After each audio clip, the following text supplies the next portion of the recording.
Can you hear with this mic okay? Okay. Thank you. I'm Ed Grimsley, and after this trip and today I'm what's left of Ed Grimsley, so I'll do my best.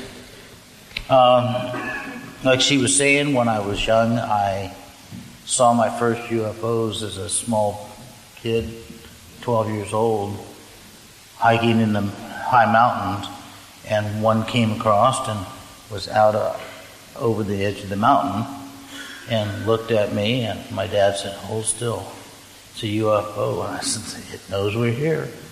And I waved, and my dad said, "Don't do that." And I did it, and then the one sat there and it wobbled back like as if it was waving back. And my dad looked at it and he says, "Don't do anything." Another one pulled up and was stopped behind it, and it was there looking. And then the one that had waved at me went whoosh, quietly as could be, and just disappeared so fast. And then the other one sat for a second, and then it disappeared. My dad says, I don't know if we should tell your mother about this or not." But anyway, there was other people with us, and the word got out, and we talked, and they're for real. And when I was near 16 years old, without seeing any for quite a while, I was in the sleeping bag in the Sierras near the Donner Summit, where the Donner Party and the strandedness and cannibalism took place back in history. And I looked up with the naked eye. I could see crystal clear. And suddenly I realized these stars are moving all over, and they're chasing and they're firing beams. And I'm going, whoa, I'm awake. So I yelled and I hollered into the tent to my dad and my mom and to the people that were sleeping around us in the camping bags. And my dad said, "Go back to sleep. You're dreaming." And I said, "No, get out here." And he did. And he said, "Oh, this is for real." And they were chasing and circling and firing beams and blowing each other up like you'd see in a Star Wars movie long before Star Wars ever happened. And I waked up the campsites and that next to us had all kinds of people watching. And then my dad went back to bed, said he didn't know whose side he'd be on, and his .270 deer rifle wouldn't reach them. So it was kind of scary to me. I stayed up through the whole night and watched them and studied them until daylight came. And this was a battle that was happening above Earth, a couple hundred miles up. And Earth had been rotating away from the sunlight, and we could see it at 8 o'clock all the way through until like 6:30 or 5 the next morning. When the sunlight got too bright, you couldn't see them any longer. So I knew they were real. I thought maybe it was Armageddon or, planet Earth being attacked or whatever, but it definitely was two sides, and they didn't appear to be too happy with one another. And I counted over 45 craft and the way they fought and they battled. So then, for years, I didn't see anything more. I would go out a lot and look, and you see stars or you think you see something moving across, but there was a couple of things that could have been. So older, I had a chance to get a pair of high-tech, high-dollar night vision, and I figured I can see them with these. They've got to be still out there. And I got the pair at a Reno gun show. And on my way home, I stuck the batteries in it, and I was up on the Donner Summit in the Sierras, coming back Highway 80, and there they were. I saw two flying and going at it and battling. And I'm going, oh my God, they're still doing it. So I started telling friends again, and if they laughed, and if they didn't, they didn't. So I started showing people with night vision goggles, taking them out at night in the front yard or in the darkened area, and showing them. And then they started seeing them. So then I went out and got another pair of goggles, and it just went on, and I continued and started getting more pairs of goggles. And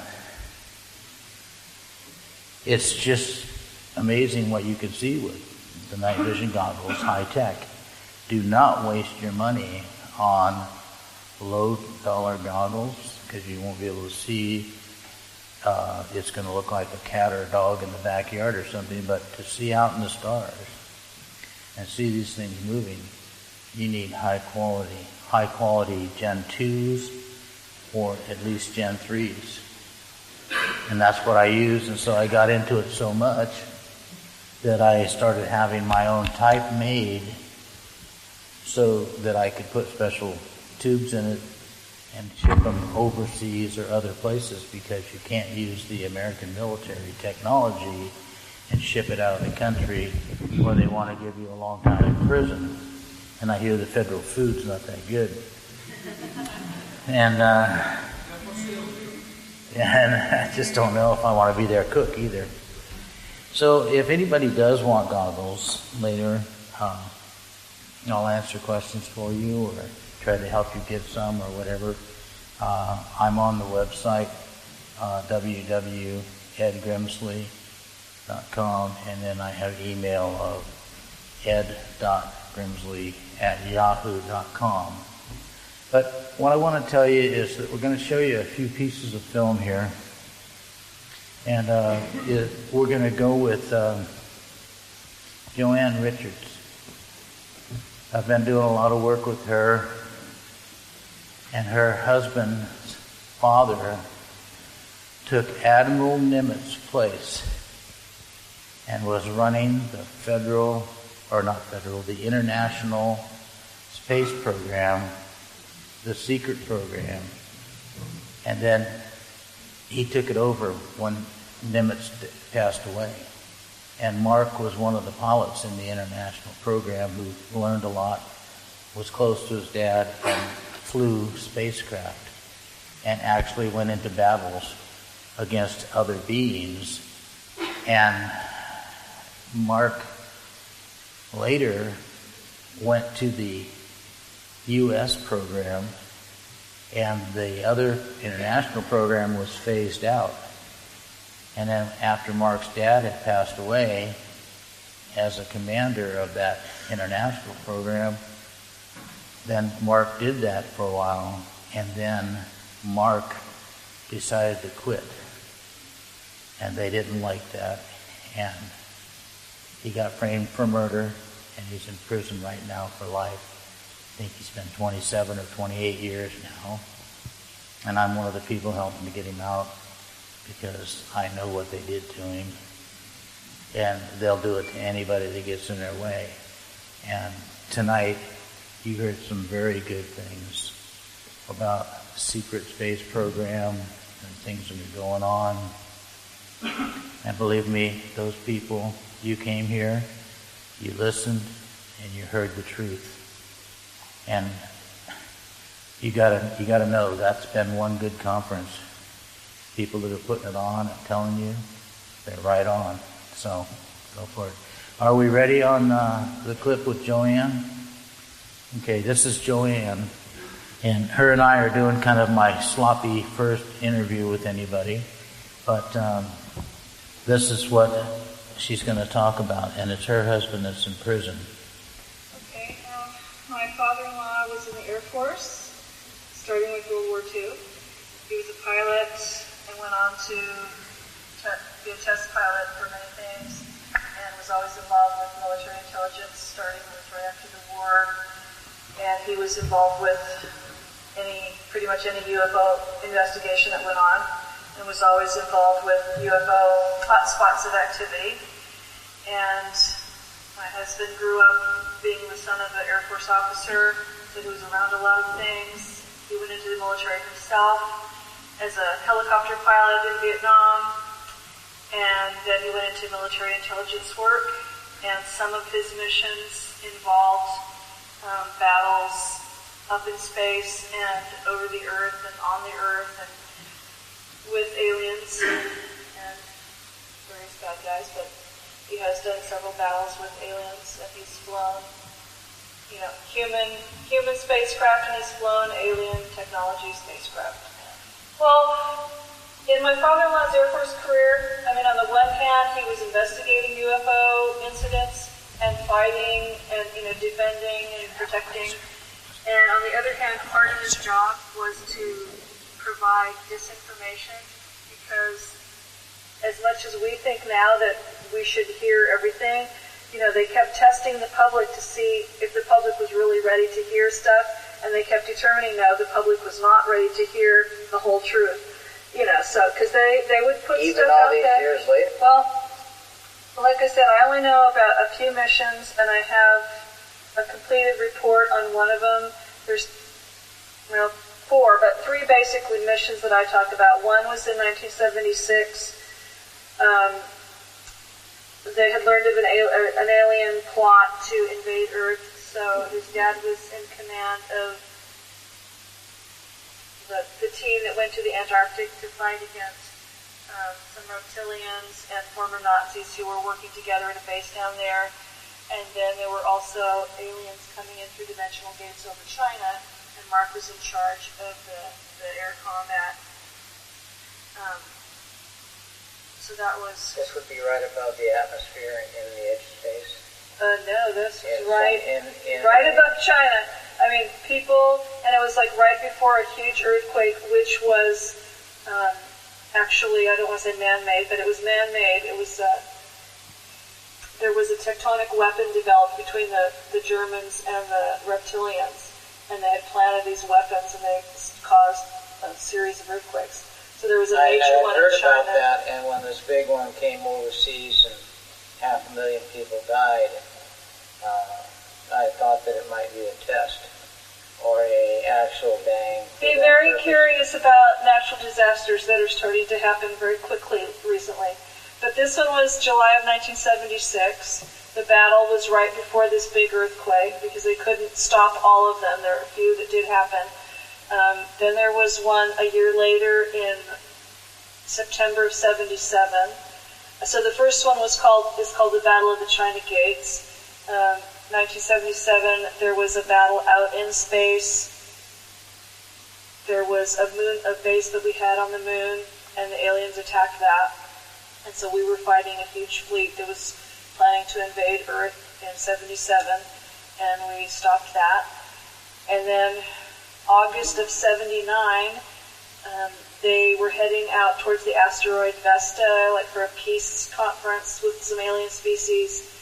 And on the way, Mark's ship actually met a cat species, but they were also ran into like an ambush from a not friendly aliens, and had a battle out there. So those are the 3.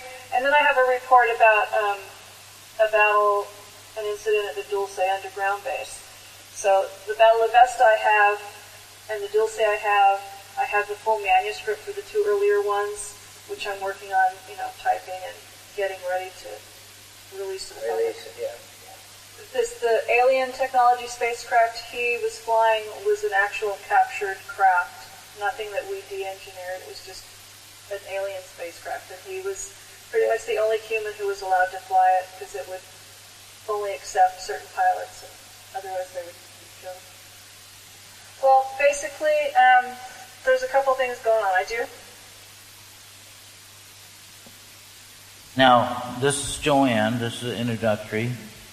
You can look her up on Earth Defense League.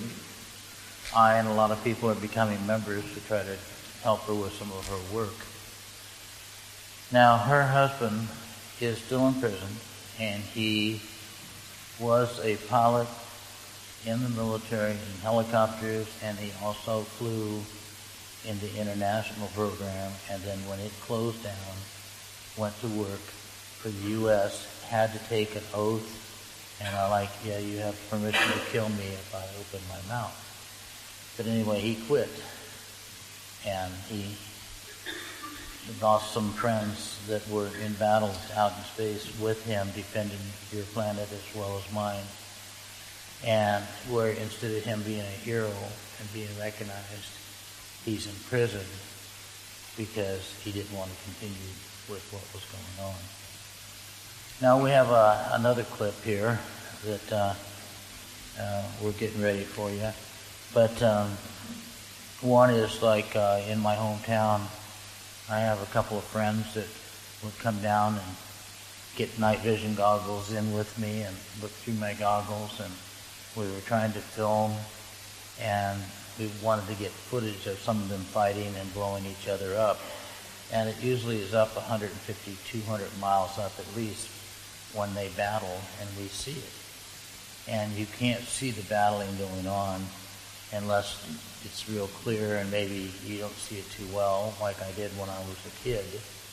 So at this time, we're out, and my neighborhood kids are hanging out, and there are a couple of characters, and Jared usually has his mouth open when it should be closed. But this is it, and we'll show you this clip, and it's raw footage, and you'll see craft out flying 200-300 miles in space.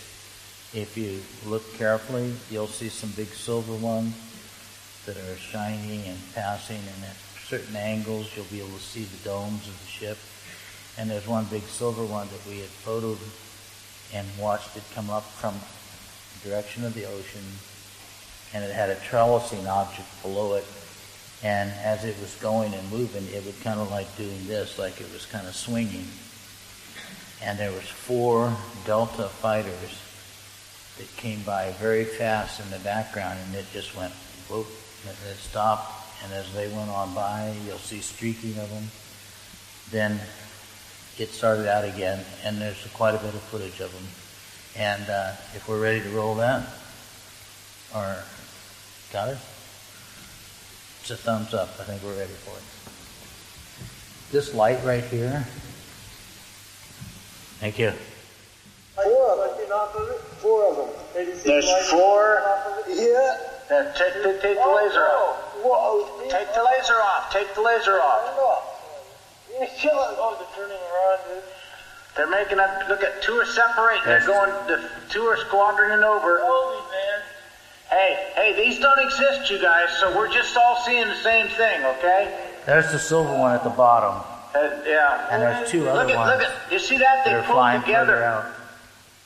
And they've just covered about 1,000 miles in space in about, what, 4 seconds? That was cool. That's nice. We don't exist. They don't exist. These kids are characters that come and hang out and do this, so. They're like flying back and forth. They're like. Where? Over here. Look. They're trying to guide me to one here and one over there. Oh, there's a big silver one. It's just saturated with them this night. To the right of where your laser was. Trying to hold the camera See the still. big over? Yeah. Okay, that's a cluster of ovals.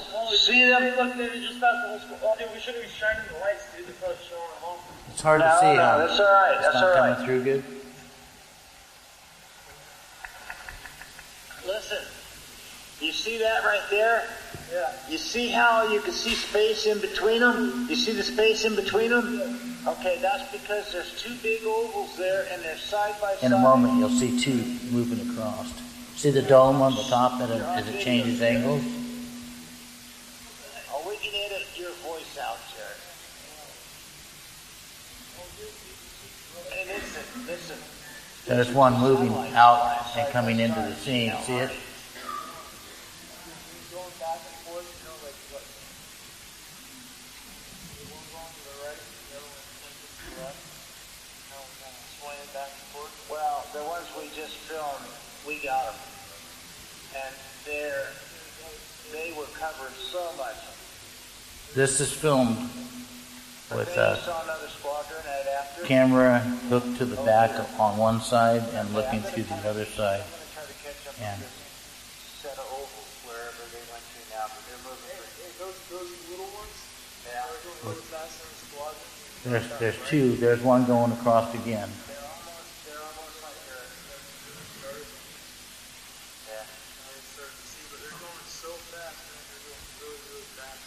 You see these And another. But this night there was like 15 or 20 craft coming around within 10 minutes, and they were crossing each other, going around and that, and I expected that we would probably see a battle, but it didn't happen. So nobody died on either side that night. So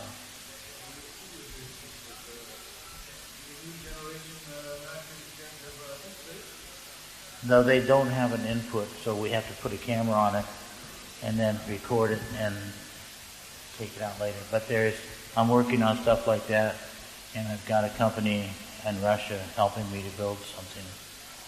So we've got some real good footage coming here. Richard Hoagland's lady, Robin, was with us in Albuquerque, New Mexico at a Tesla science project. And at that time, we were filming in front of a bunch of scientists by a swimming pool at the hotel where everybody was at. And here came a mothership, stopped a long ways up, and started dumping them out 2 by 2. And these patrol craft are going out and flying away. But it'll be in another piece of film here in a little bit. Now see those two coming close together like that? They're sequenced right together. There's another one back there. Shine your See it light passing another one? right next to each other. Where is it? It's also very hard to have 2 or 3 people and they're looking through goggles and you're trying to film and they're saying, no, over here, no, over there, and I'm going, where over there? And I'm deaf. Now this is a silver one that has something trellis below it, and it has came from the ocean area and it's coming up over our town. And you should be able to, not that one, a silver, there, that one. You'll see it kind of wobble, and you'll see something hanging down below it, like as if it was a helicopter carrying a fire bucket or something.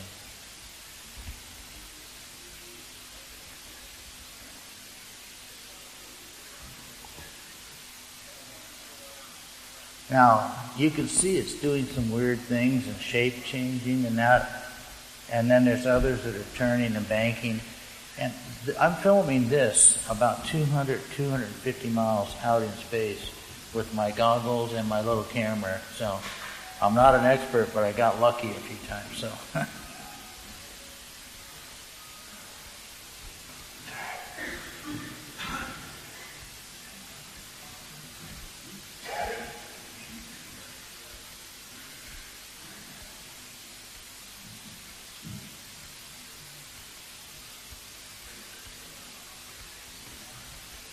I think that in a minute there's going to be a couple good ones, and we'll save that and then go on.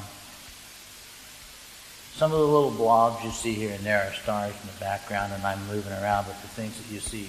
Okay, you can cut her there. Thank you. No tricks. You can definitely see I wasn't using any talented people making any special film. That's just shooting it with goggles and a camera hooked up, plugged into one side, and looking through the other side and seeing what you're filming. And so you can understand that being a little jerky because you just can't use the stand and look up over here and over there. And we have another, what are we ready for?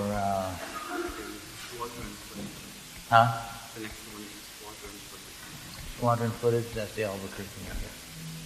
Okay, now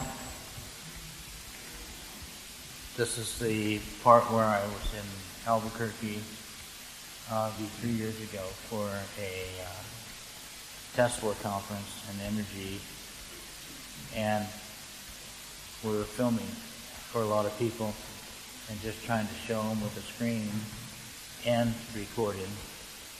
And we caught a mothership, and I tried to call attention to her, and she stopped and just held still, and she looked like a big star sitting there. So the guy that had the camera was doing this, trying to look in the camera lens, trying to find her, and he kept thinking that it was a star and moving past her. Then they started coming out of her at two, like this, in groups. And when they started coming out in groups of twos, then he basically followed those and got them on film, and I'm glad he did, because the star would have looked like, the ship would have looked like a star anyway, just sitting still. But the point was, if he had got them just a split second sooner, you would have seen them flying out of what was a star that was really a mothership. And after we got that scene, he had rewound it and was going to play it back again. So he couldn't turn it back on to record. And Robin and some other people looked up and they could see a big V-shaped thing that they thought was one craft. And they were getting grabbing goggles and strapping around.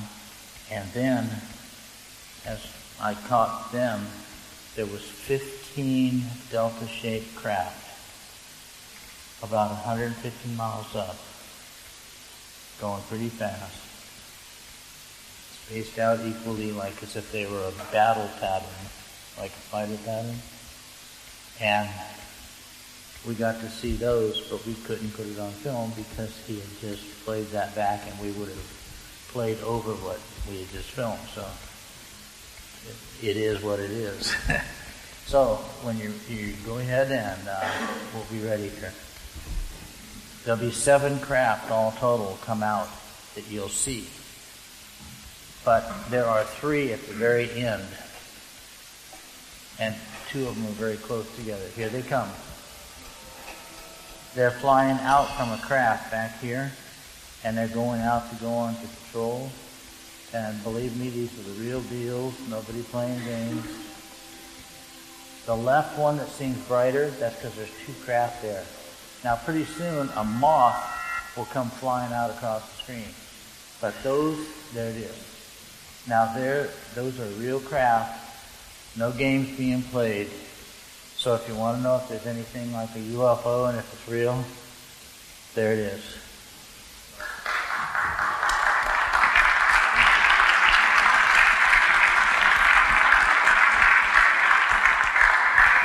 Now, Jose Escamilla helped me and magnified it, brought it up. And you see on the left, there is 2 craft, and they're kind of like this, close to each other. But these are others, and they're flying. And you can definitely see at 250 miles or so up, these are real. Definitely real. And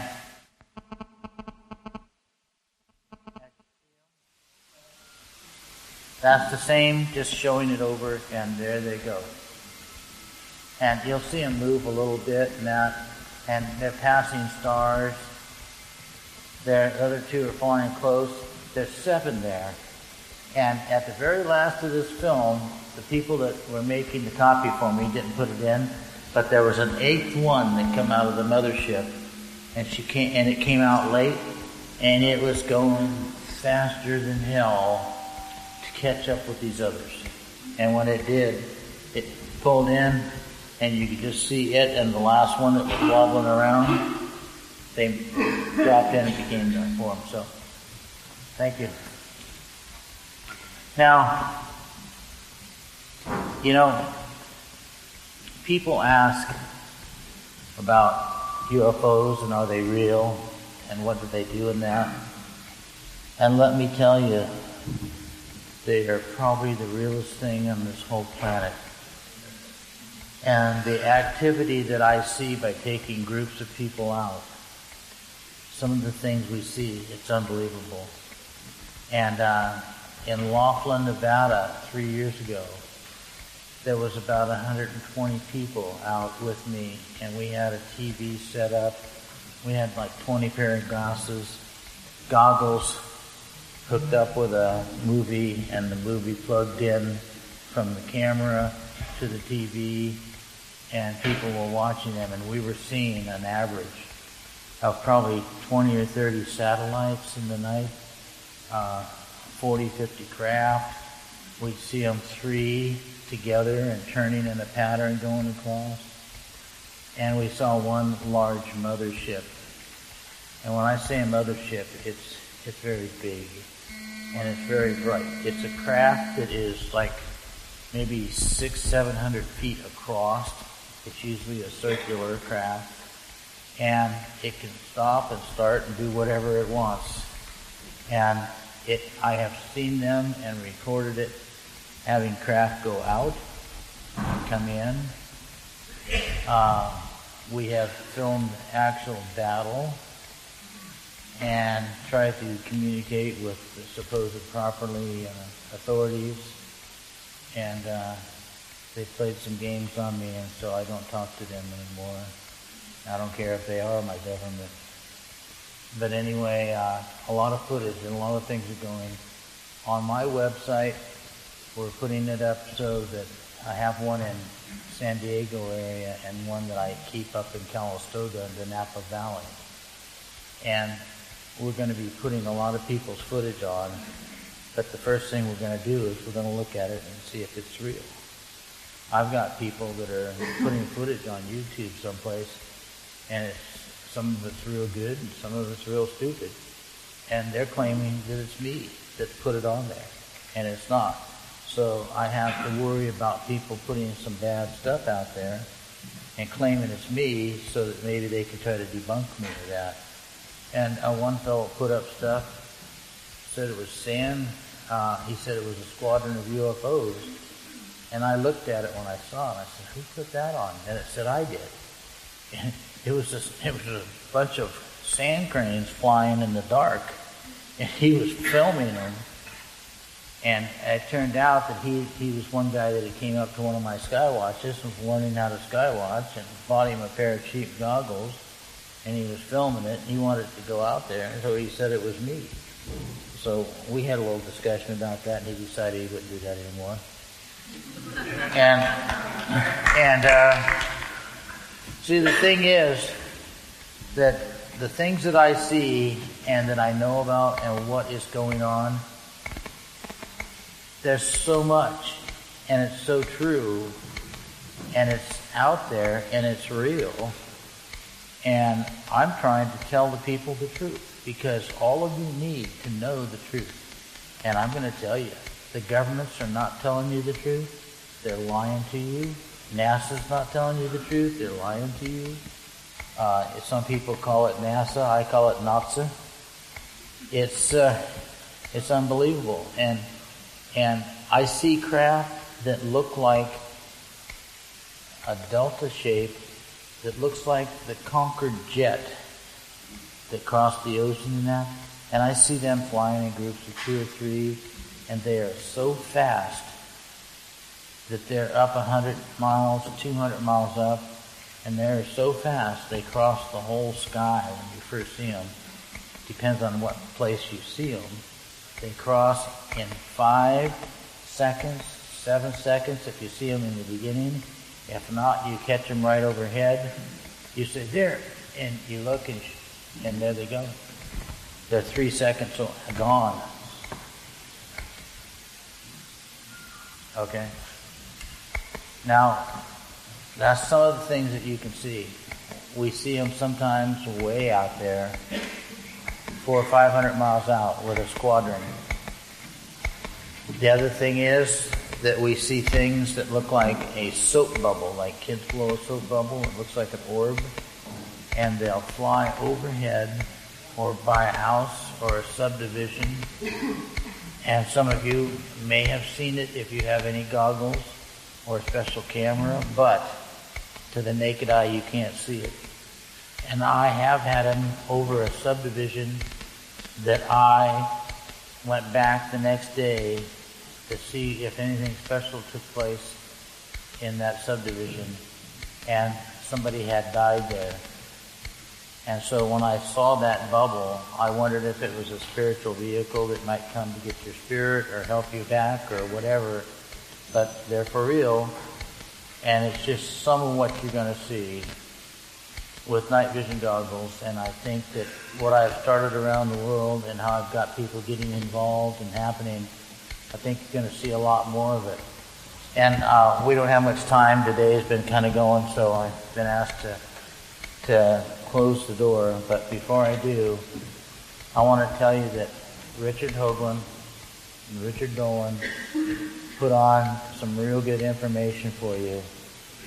And I know that what they are saying is the truth. And I'm going to back them up on it. And it is my honor to come halfway around the world, to come here and show this little bit of truth to you, because I know you want more truth. And the only way you're going to get it is stand up for your rights to know the truth, look at it, and if anybody says I'm from the government and I'm here to help you, turn and walk away. Thank you.